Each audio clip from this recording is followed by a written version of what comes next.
Good to see everyone this morning. Oh, Chair Redmond, how are you? Good to see you.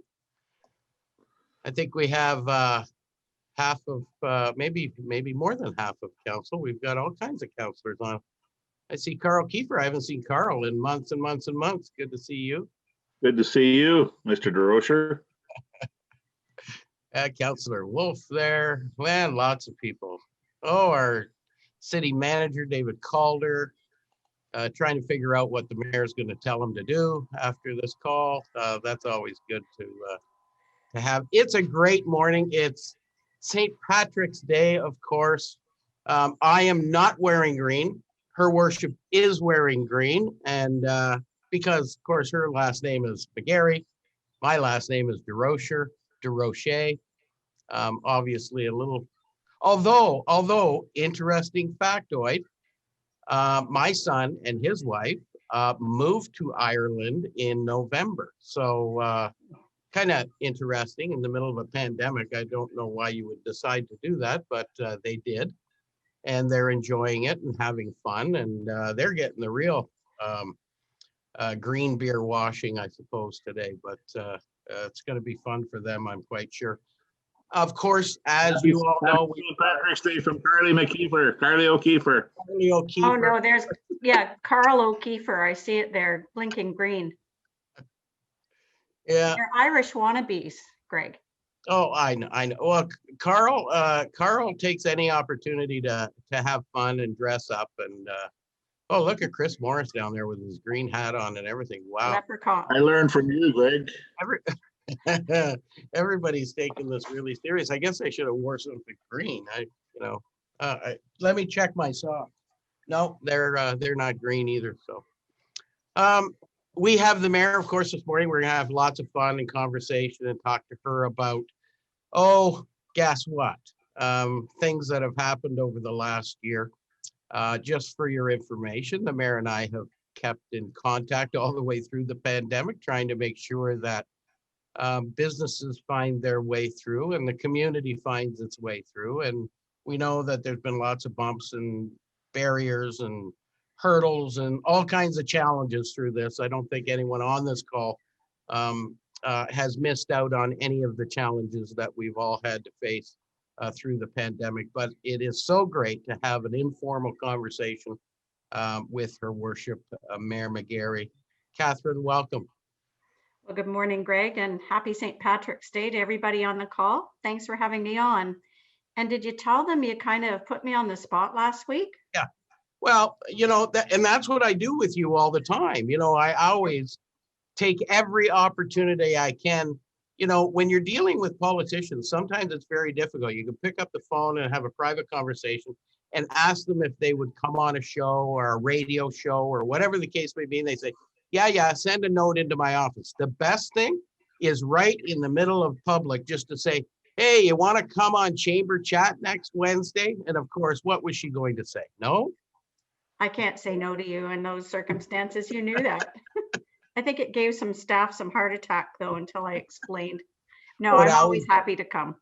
It always does. And of course, we had a conversation by email after that. What are we going to talk about? Well, what we're going to talk about, we're going to talk about Cambridge. And, we're going to have fun this morning. So if you've got any questions you want to ask Her Worship, please put them in our chat. We'll try and follow along as best we can and get those answers to the questions. But let's start off with one biggie here, Kathryn. If there's one thing that we've learned about ourselves is our resiliency as a group of municipalities in the region. The collaboration and spirit of working together has never been stronger. Well, my personal days went from, the standard normal 10 or 11 hours a day to 12 and sometimes 16-hour days.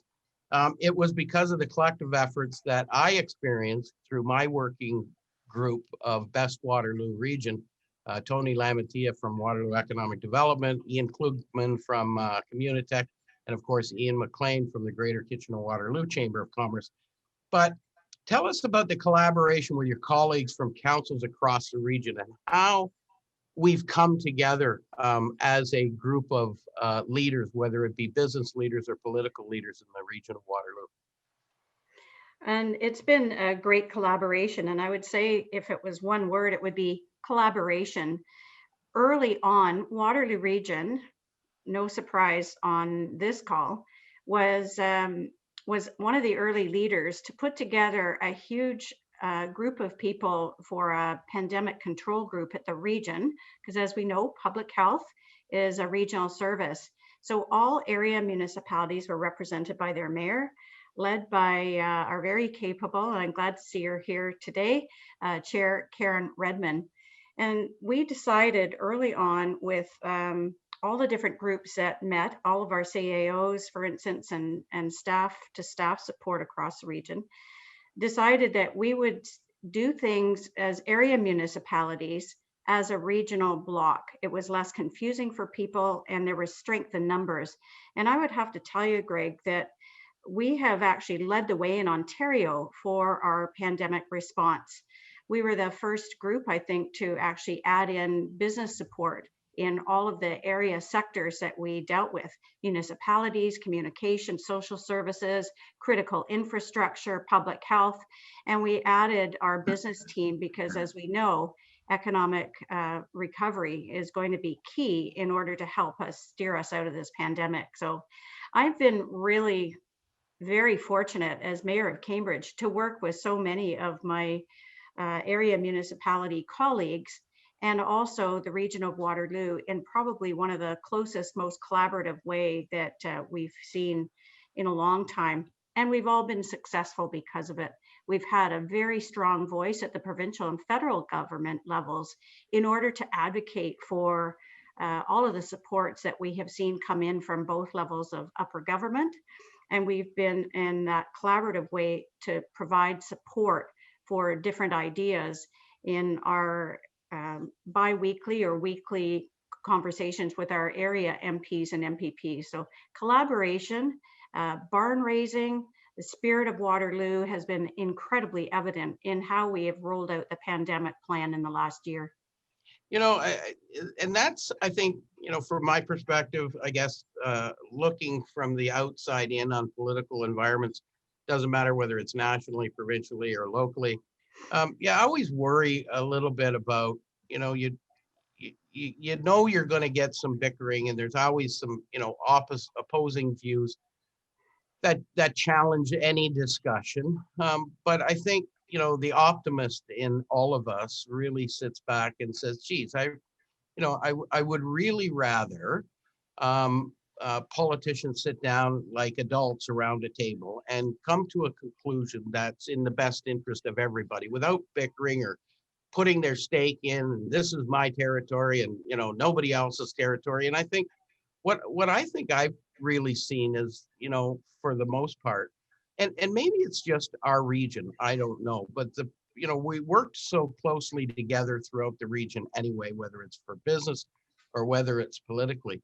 But I think, you know, the political barriers, if there were any, really kind of came down through this pandemic, and there was a real strong focus on how do we work together and make sure that all of our voices are heard, but that the result is going to be in the best interest of the people that live here, work here, and enjoy living in the region of Waterloo. Would you not say that you've probably seen some of those kooky political divides, you know, break down over this, and certainly from a local perspective? I would say so, Greg. And I think you nailed it when you said that people want their politicians, no matter what color stripe they are, if they're at the political arena at the federal or provincial level, but people want their politicians to actually work through some of the things that come to the table. And not everybody's going to agree. And that is good because it means you come up with better ideas and better policy at the end of that day. But one thing that us politicians here at the regional level and the area municipality level have learned is that we can work together. We can sit at the table and bring forward those ideas. And any idea coming from anywhere was put on the table and tried out. And some of the most creative things that we've seen come forward have been from our many partnerships that not only at our city levels, but at the regional level have put together. And and we're able to take it forward. Even when we were coming up, and I'll give you one quick example, when we were looking at trying to get the province to come up with some details to allow patios in spaces where we wouldn't normally have patios for our restaurant business, who's been suffering for this last year. We put together a crack team of people to examine what would work for the area restaurants. You know, some consultation was done. As I said, we're well supported at the pandemic control group at the regional level by our business community, and that is our representative there is Tony Lamantia, of course, from Waterloo Region Economic Development Corporation. But all of us area municipalities, including Cambridge, put together some good ideas, and then we started to take them out to all the other tables that our regional colleagues and our city colleagues sit at, in order to make sure that the provincial government heard us from so many different areas. So I'm quite proud of some of the innovative ways we've gone about communicating as well. I'd also say, Greg, that at the Ontario Health Team command tables, Bruce Lochner, of course, the CAO now of Waterloo Region, did say that Waterloo Region had put together one of the best pandemic plan groups in the province, because we did go sector by sector and added in all those folks. But we've been a phenomenal force, whether we're advocating at the Ontario Big City Mayor's Place, at the Federation of Canadian Municipalities, whether it's AMO, we have been a force to be reckoned with. And I would say that when Waterloo Region or the City of Cambridge calls out to one of the ministers at the provincial level in particular, where a lot of these services rest, they answer. They know that collectively, with the partnerships that we have built throughout the region, that we are not only a force to be reckoned with, and we don't just take problems to the upper levels of government.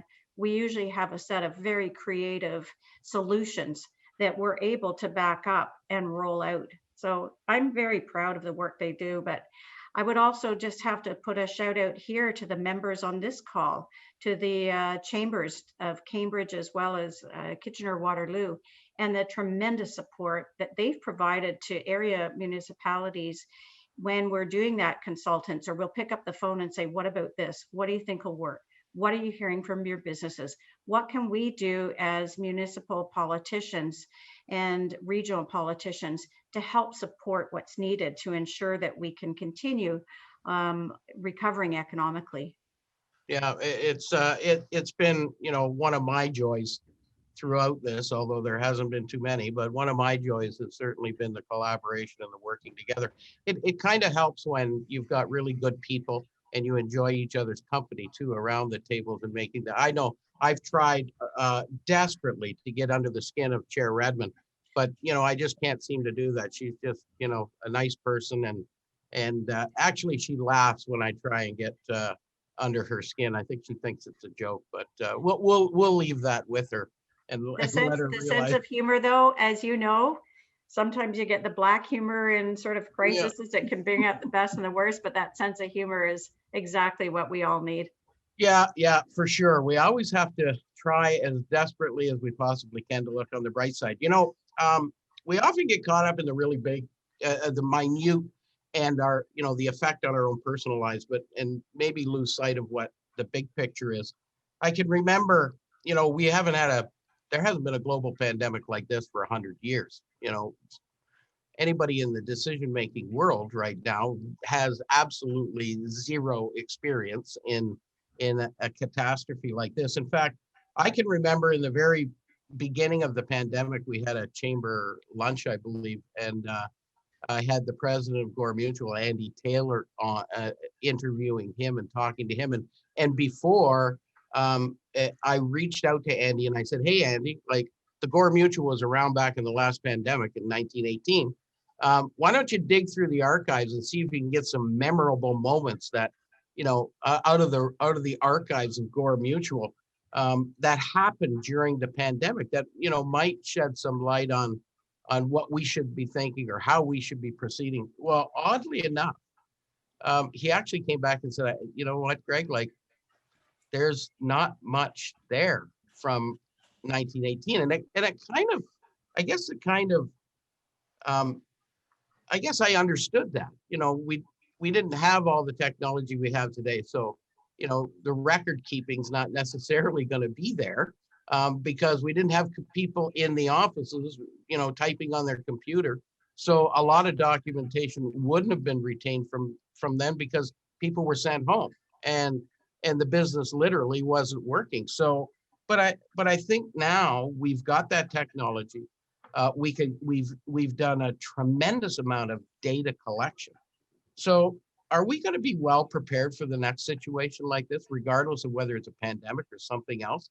Do you think that from the regional Waterloo's perspective, the city of Cambridge's perspective, and maybe even provincially and federally, are we going to be prepared to know better how to handle situations like this going forward? Thank you, Greg. And you bring up a good point. You learn from your past history. And what we did learn from 1918 and their record keeping was we have to do a far better job because we learned very little from 1918. And indeed, that's one of the reasons why the city of Cambridge put forward their project in order to develop an archives of people's experiences during this time. What was happening in businesses? What were people's experience by being locked down? What was happening medically? What were the treatments of the day? What was the discussion in the community all about? How was our media communicating with people? What has technology taught us? And one of the first, I think it was a photograph taken at that period of time that appeared in our city archives. I think it was just an article that Dan put forward for the city, was a photograph. And the photograph was of two farmers in 1918 standing a good 2 meters apart, physical distancing, anybody? Remember that term? With pitchforks and cloth masks on. And you could see the field behind them. There's nothing else, nobody else. But here was a good lesson of physical distance and masking in 1918. But was one of the very few photographs that I've seen from that period of time that really told the tale. The other thing that Dan found and shared was a few of the signs where photographs were taken from around businesses and schools and churches that actually had a small post on the door. That was their highly technological way of communicating then, was the signposts. And the sign on the door said closed. And the schools were closed, churches were closed, everything was closed in order to do that lockdown to try and prevent the spread of the Spanish flu, which killed millions of people across the world. I don't think they've ever even come up with statistics about how many people got ill and how many died and what was the percentage of people that got the virus and didn't survive it. So it was a good lesson for us today to use the technology and to use our archive department to really document and record all of the different experiences that are changed and have to change during a global pandemic such as this one with such a deadly virus. And you know yourself, Greg, that everyone pivoted, and we hate that word, but that's indeed what happened, to shut down our businesses, shut down our city, try and do everything online, try and build capacity for IT throughout our businesses and throughout our organizations so that we could continue to video conference at a rate that's never been seen before. All these experiences will help to teach us for the future, because at some point again, another pandemic or some kind of crisis like this is going to show up. And we want to know, how did people cope? How do you even begin? Well, we've now rolled out an incredible plan that has been well thought of over this last year. We've added components to our pandemic plans at the City of Cambridge. We've added plexiglass and barriers between people we'd never thought possible. We've reorganized our seating, our way of doing things in the break rooms. We've had to reorganize really all levels of society, and that includes our businesses. So I think there's a good blueprint moving ahead and an awful lot of archival material that we've been developing, from people's personal experiences to their business experience to, what would work better? How do you be creative in making sure you can stay connected with family and friends? How do you play euchre online? How do you order services online when you're, a 91-year-old like my father? He didn't hear this word Zoom, and we were able to connect that technology and do a tutorial over the phone because he wouldn't let anyone in. He lives on his own. And he was able to manage to do things never thought possible. And indeed, that's our barn raising spirit. That's the spirit that we see here in Cambridge. It's a spirit we see in Waterloo Region, that all of these different components are now recorded, and we've set up a good blueprint in order to have things in the future be far easier to start out, as we certainly didn't think about a lot of these things a year ago.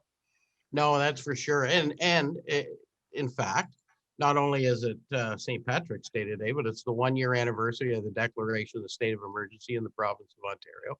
It was that day 1 year ago today that we heard Doug Ford's announcement of a state of emergency. We kind of all looked at one another and said, what the hell does that mean? What are you talking about? Go home and stay home and don't visit anybody and don't go shopping and don't go out for dinner and shut all the businesses down. Like, are you kidding? This is the 21st century. We don't do Schools things for like 2 that. weeks. Yeah, Schools yeah, for oh, yeah. 2 weeks. Yes, for Yeah. 14 days, we're going to do this, and the virus will go away magically.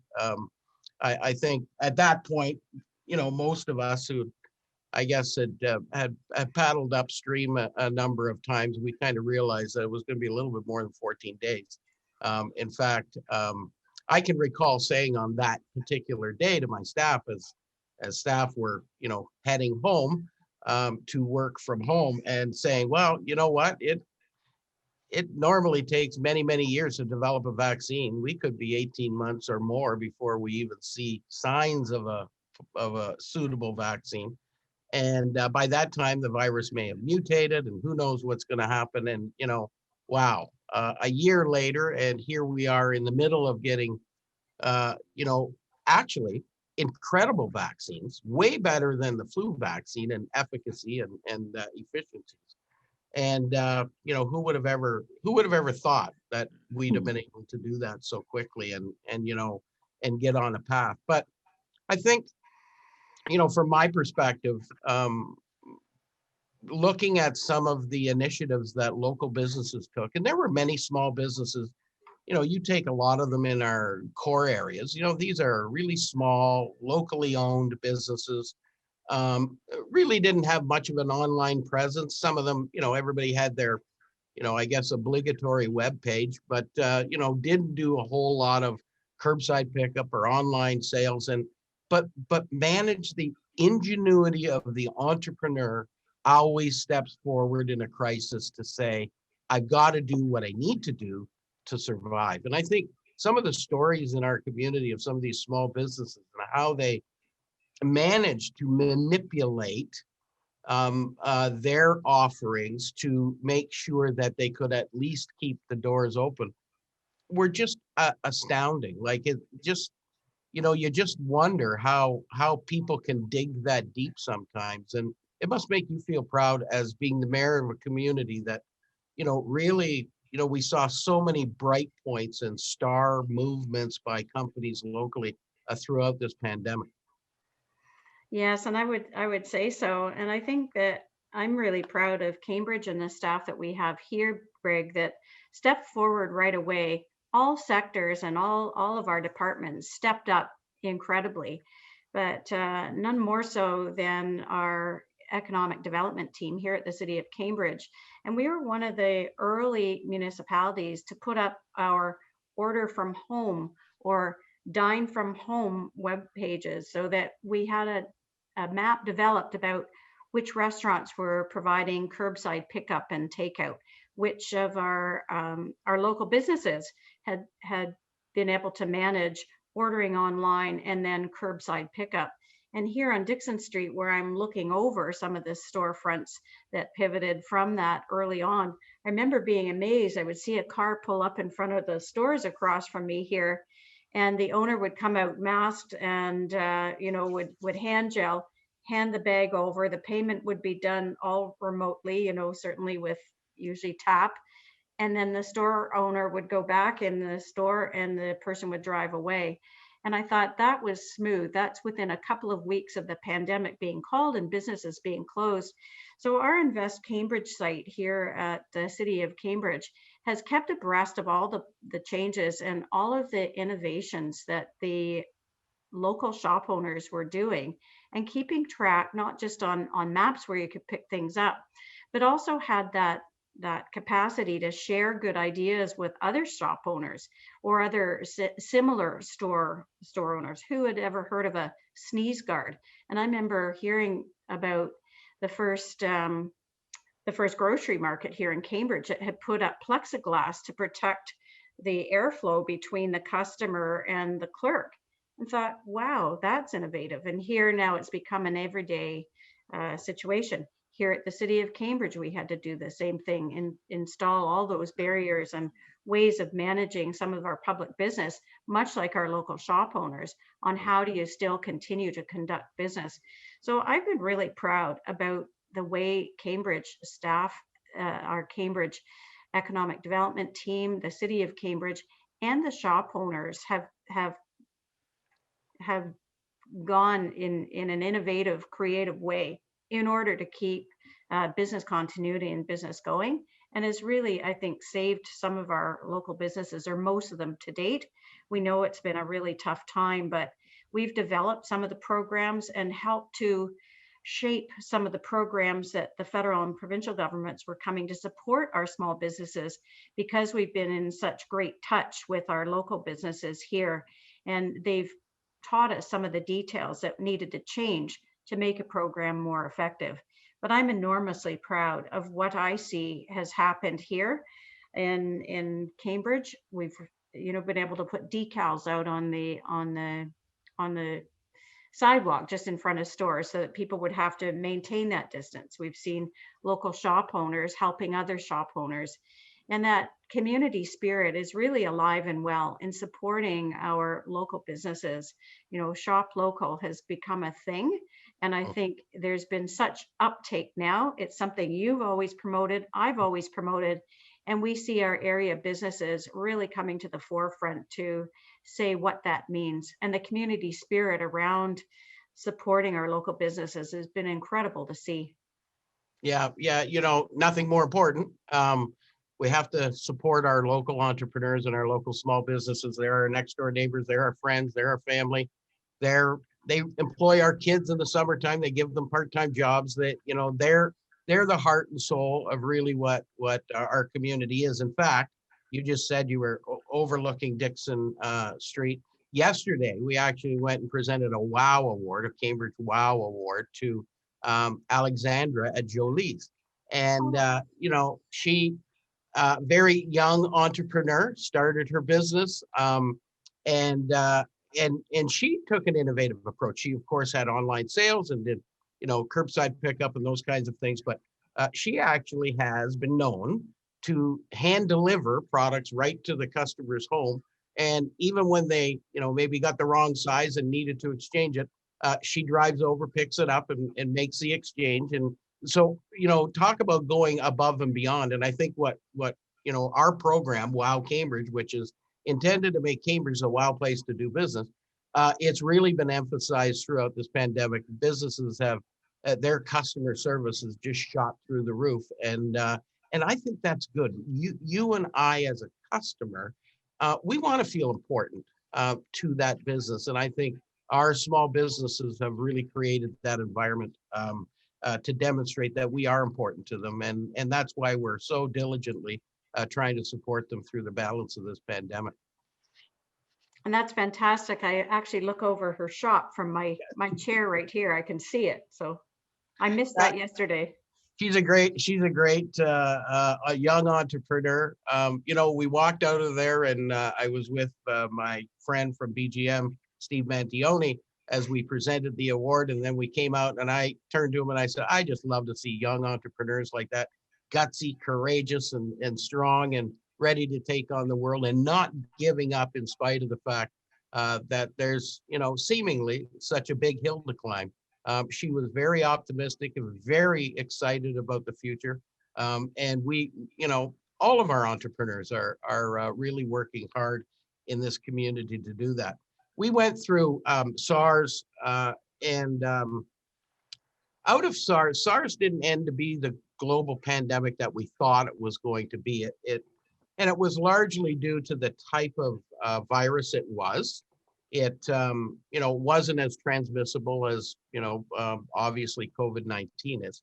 And I think, maybe it was even reaction time, kind of jumped on it, and with the contagion that isn't quite as transferable as many, it was easier to kind of clamp down on, but did last about 6 months before, we started to take the worry out of our minds. However, through that, the SARS Commission report, not written by a healthcare professional, by the way, written by an individual who was the commissioner at the time of the report.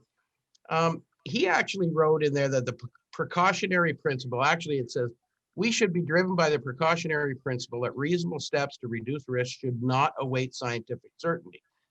Obviously not talking about vaccines or treatments. You need to await scientific certainty to make sure that those are in place. But other principles, and we came out very, very early, as did the region of Waterloo, and say that masking needs to be a requirement. We need to mask. We need to take those precautionary, reasonable steps to make sure that we do what we can, regardless of what science says. If it kind of makes common sense, we should be doing it.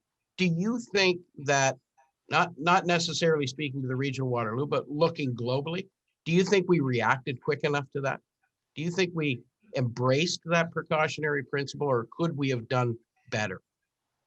I think you bring up a good few points, Greg, and my background, and it's been in healthcare, and I was on the front lines of SARS, actually in triage here at the Cambridge Hospital, 12 hours a day in N95s and the whole gear, triaging literally everybody that came in the door, because they only had, anyone coming in had to go through triage and get screened before they were able to visit the hospital.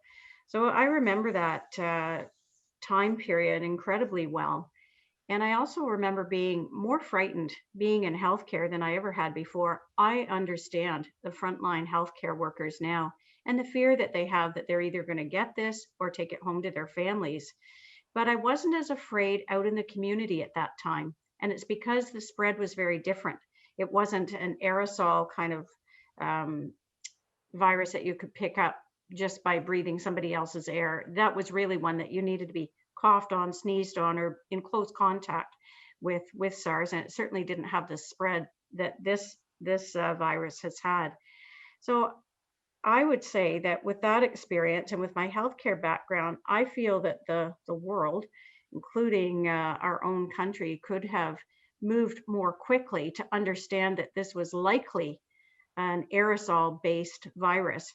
I felt so right away, simply because of the speed of the spread, not only throughout different countries, but in the community. And I thought, this is a silent killer. This is something that is being spread probably by people that don't understand that they're carrying it, they're asymptomatic, and that it's likely in the air that we're breathing. And so the best way to protect ourselves is a mask.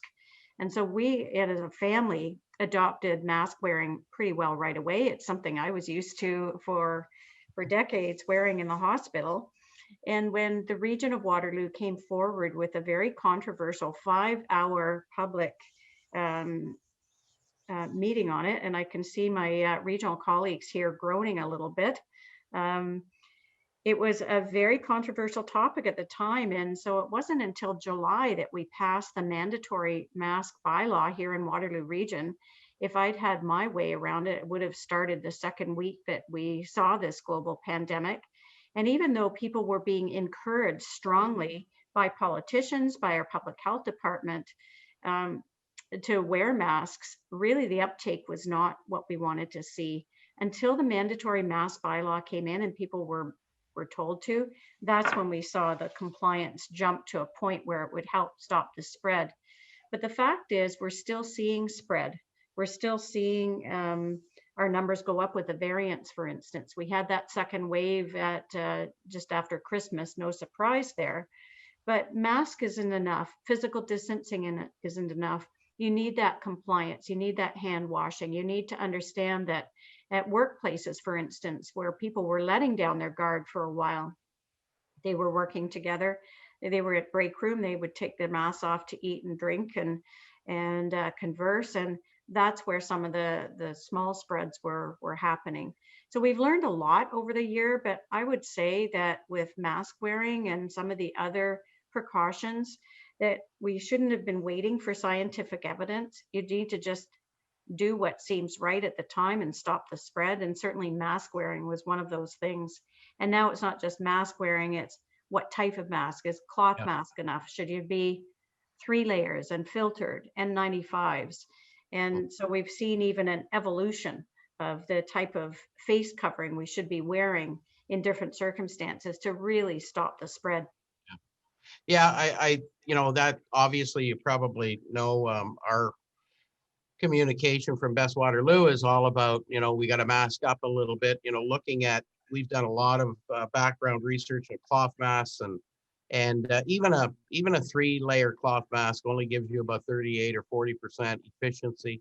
And yet, the seemingly very light and very thin medical grade surgical mask offers you 55% efficiency. And I know it doesn't seem like it should. You got this crazy 3-layer cloth mask that's difficult to breathe through.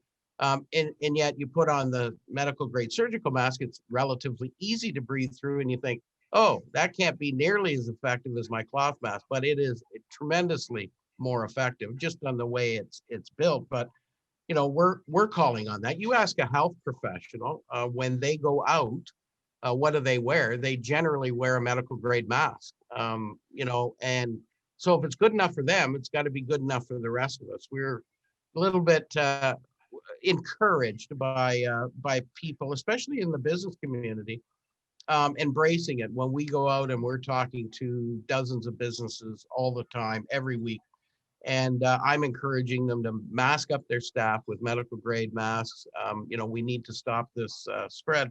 The other part of the whole equation, and you touched on it briefly, was the asymptomatic group. And I was, we were looking at a study the other day from the National Institute of Health, and actually they did a study on 10,000 people that were positive, tested positive, and of 0 to 19-year-olds, 70% of them were asymptomatic.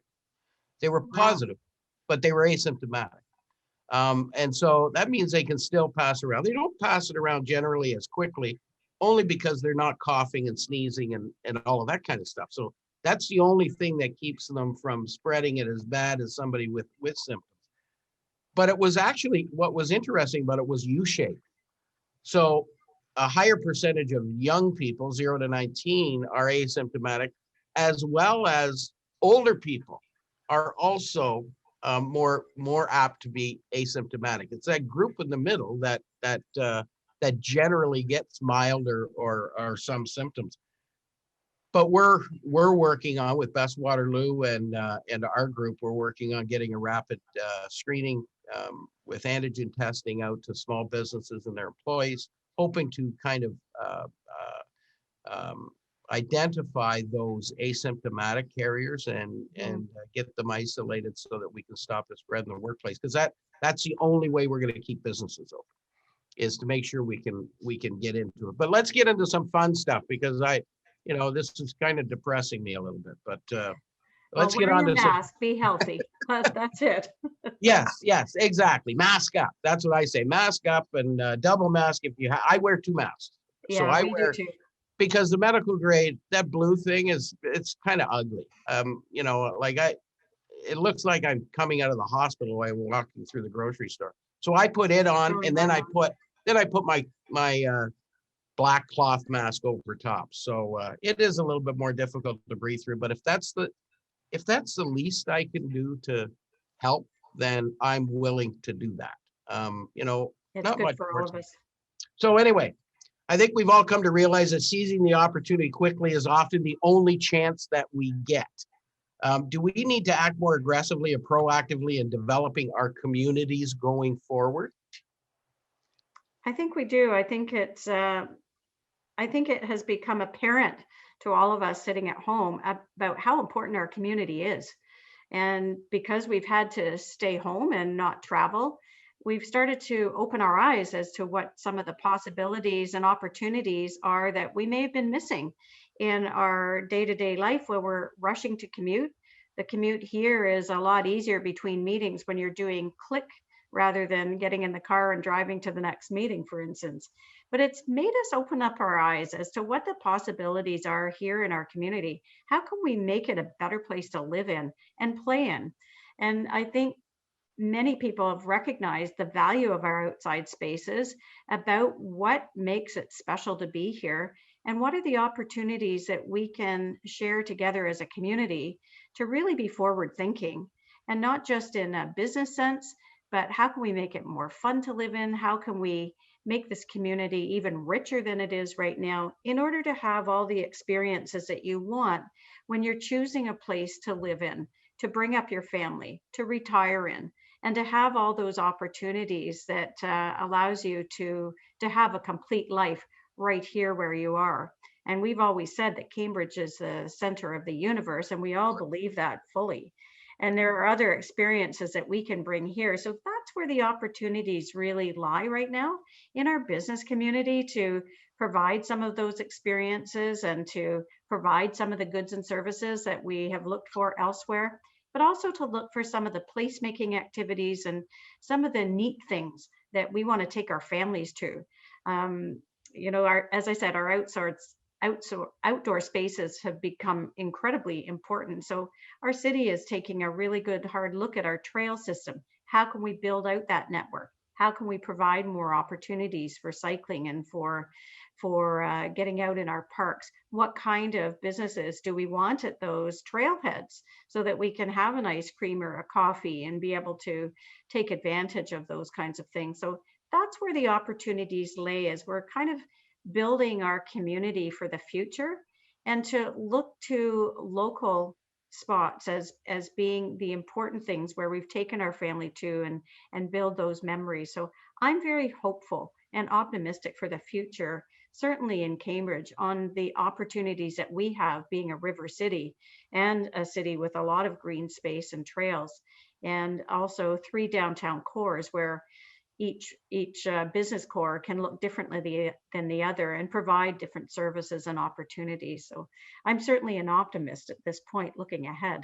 Yeah, we had Scott Higgins on. As you know, you were on the call as well. We had Scott Higgins on a few weeks ago, actually, and he talked about the whole aspect of the transformation of the development of communities and businesses, is really going to be centered more around social capitalism, where businesses need to look at benefiting their community that's actually going to support their own business. I had the opportunity a few years ago to go to Burlington, Vermont. Of course, Burlington, Vermont is a town of 35,000 people. It's the home of Ben and Jerry's ice cream. That's why you went. Who would have ever started an ice cream company in Vermont that gets like that much snow every winter? And actually, the funny story, I had an opportunity to meet Jerry one time from Ben and Jerry's, and kind of a hippie guy.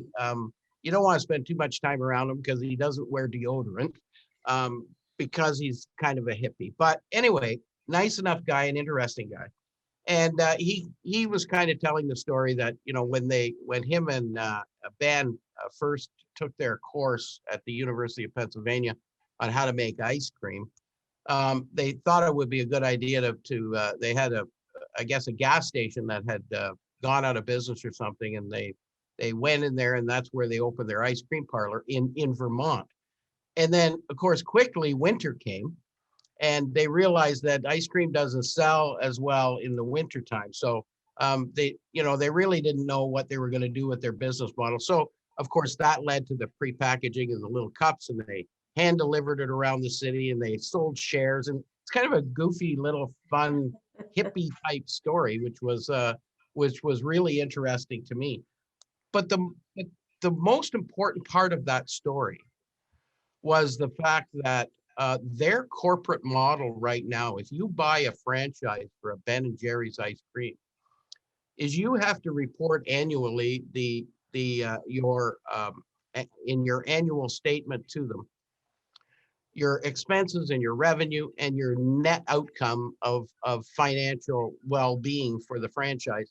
But you also have to have a parallel budget or statement that comes out and isolates everything right down to the net benefit to the community because of your franchise being there has to equal the net financial benefit that your franchise actually had as an outcome. And so it's mandatory that in that framework of their corporate world, that you give back as much as you take out of the community from a corporate perspective. And I think, that's the early stage of what Scott Higgins was talking about of social capitalism, where and what Ben and Jerry's, because Ben and Jerry's is a pretty big organization now, what they have proven is immense financial success to their corporation because of the model they chose to benefit every community that they located to an equal proportion of the benefit that their company gets. So I think as we move down the road, placemaking is going to be really important to the business community as well. And that's what we're now thinking about, is how do we transform the thought pattern of businesses into playmaking? Because as Scott Higgins said, we had it all backwards. Communities are not supposed to be great places to live, work, and play. Communities are supposed to be great places to play, live, and work. And that's really, I think, the function of all of our well-being here and how we build a better community. So from your perspective, do you think that we as a community are gonna prioritize placemaking and creating that kind of community where we love to play in and we love to live in, and the jobs will just follow? I'm going to just say yes. I think that this pandemic and the fact that people have been at home and not traveling, as I've said, have really recognized how important it is to have a neat community. And we know that those communities that have special things to offer, unique experiences that bring families together, bring your community together to have fun in a space together, those are the experiences where people want to settle in order to be in a place where they can live near those experiences and therefore can work in those areas. And often when communities or businesses are checking out different communities as to where they may be settling, they look to the amenities, not necessarily what their business core is. They've already resolved that. But when they have maybe a list of 3 communities that they've shortlisted to look at, they look to those communities that offer more amenities, not just for their employee, but their families. Do they have trails? Do they have good schools, good hospitals? Do they have good outdoor spaces? Do they have a river running through their space? Do they have fun activities that allow those memories to be made for those families? And I think that it has really been highlighted during this pandemic how important those spaces are, especially those outdoor spaces. I just see Chair Redmond has redeemed herself here because I know she was being teased by you early on, but she has just said that they had one of her grandchildren's birthday parties in Riverside Park. And so we're doing things a little bit differently. And those are the kinds of things that really make the community valuable in the eyes of those site selectors that are looking to establish their businesses in a neat community. And placemaking, you're going to hear more of, especially as the Gaslight District is fully developed out. We've looked at some of the innovative type of experiences that Scott Higgins has planned for that particular community that's being developed. And I think we'll see more emphasis from our city, from our businesses in creating those fun places to go to. And when people come to your community, it's not for your strip malls. It's for those experiences, for those architecturally beautiful stone buildings on the riverfront that we have here in Cambridge. It's for the experience of being in a downtown core, but being able to share your ice cream with somebody else while walking along a trail right beside the river, from standing on the pedestrian bridge and looking over the beautiful scenery. It's those experiences that people come for, not your strip malls. And I think that has been a more holistic approach at looking at our business community in the future, to recognize that it's the whole community that's important. It's the theaters, it's the amenities, it's the ability to have world-class activities to go to all in one area that really makes a community home. And on that, Greg, I just wanted to take a moment to go back to the former time period in 1985 when Claudette Miller was the mayor of Cambridge. And Toyota was looking at putting a humongous building somewhere in Ontario. And they shortlisted down to 2 communities. Can you imagine what Cambridge and Waterloo region and surrounding communities would be like if Toyota had not chosen Cambridge to settle in? And from what I can gather at the time, one of the aspects that they looked at closely as a head office in order to provide for their employees and their families was lifestyle. And they felt that Cambridge had a far better lifestyle for their families than the other community that we were looking at. And I think it was in Mississauga. And they felt that the families would settle in a smaller community with all kinds of outdoor spaces, placemaking activities, and in a place where lifestyle really was highlighted in the surrounding community. And that is an attitude we continue to need to look forward to, that site selectors are not just looking for your core business statistics, they're looking at a place where people want to come and play and work and live. And I think that Cambridge, as the center of the universe, has all kinds of opportunities to be that place. Yeah, it is interesting. I've used the Toyota thing an awful lot in talking to businesses that are thinking of locating. And, as we all know, Toyota, if there's any company that does their due diligence when they make decisions, it's Toyota. They out meeting even governments when it comes to, figuring out what they need to do next and how they go forward, because they don't ever make any errors. And that's really kind of the Kaizen approach of a company like Toyota. So I often say to businesses looking at this area, look, do you really want to question whether there's any value to locate your business here? Do you think Toyota would have located here if it was a bad idea? It's got to be a good idea. So you need to take the lead from one of the leading manufacturers in the world. And certainly that's what they do. I want to ask you one last question.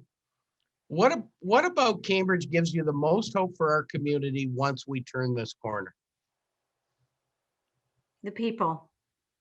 I've been prouder of being from Cambridge than at any other time in my 33 years of living here, because of the community spirit, because of the number of people that have gone out of their way in order to provide for their neighbors, complete strangers, businesses here in the community. I believe that we are well set up for the future because of the community spirit that we find here, Greg. And that's from, shopping local, supporting our local businesses, but also stepping up to the plate and changing their business around to provide the necessary PPE, to provide for hand sanitizing gel, to provide all of the things that we need to keep ourselves healthy and active in this community. So this community spirit of Cambridge is something I'm enormously proud of, and just absolutely privileged and honored to be in, especially as a community leader. So I'm very grateful to everyone in Cambridge for managing this pandemic and to be caring and kind to their neighbors.